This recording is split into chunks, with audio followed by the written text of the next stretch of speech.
Welcome back to my YouTube channel. I will be sharing with you things that are taught in the Anabaptist community and let you see how indoctrinated these churches are. So this is talking about a girl.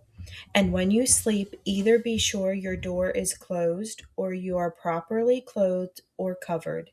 Your brother innocently coming upon you and seeing your partly uncovered body may suddenly have strong sexual desires aroused within him. His intentions were not bad, but he suddenly finds himself the victim of your carelessness and the lust of his own body. Although he may not bother you and you may never be aware of the harm you did him, he may well be tempted to sins of personal impurity, which many boys wrestle with. As a beautiful young girl, you have the opportunity to be an inspiration to all who come to know you, either at home or outside of it.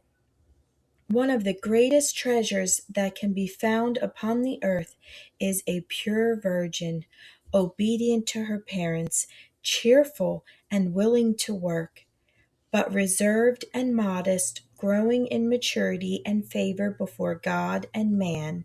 Cherish your purity, be watchful and earnest, pray fervently, and guard it well.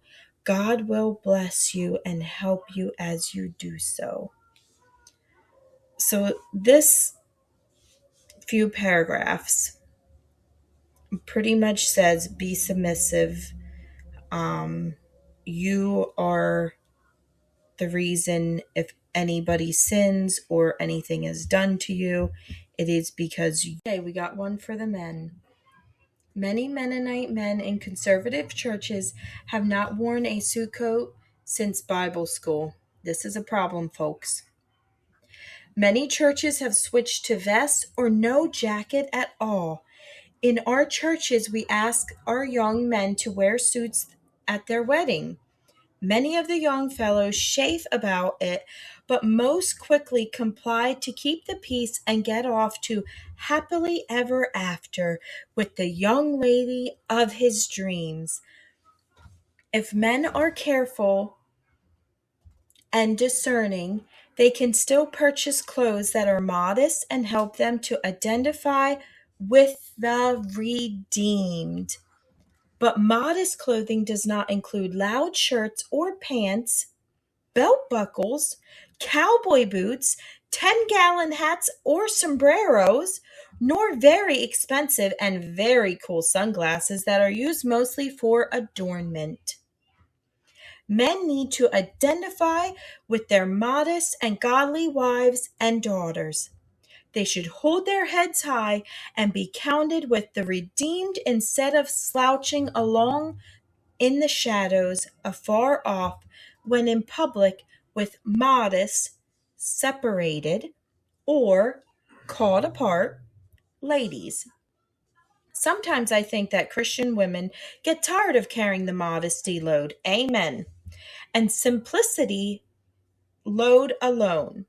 They either resist or realize that their husband is not a leader or protector of her need to look and dress differently than the airport crowd. Many men make demands of the ladies that they are unwilling to require or live up to themselves. Men must live in modesty and purity if they expect their wives and children to live simply and scripturally. Well, I must say, the last part I really do like. Men need to stop making demands of their ladies that they are unwilling to require of themselves. Kudos to that person that wrote that.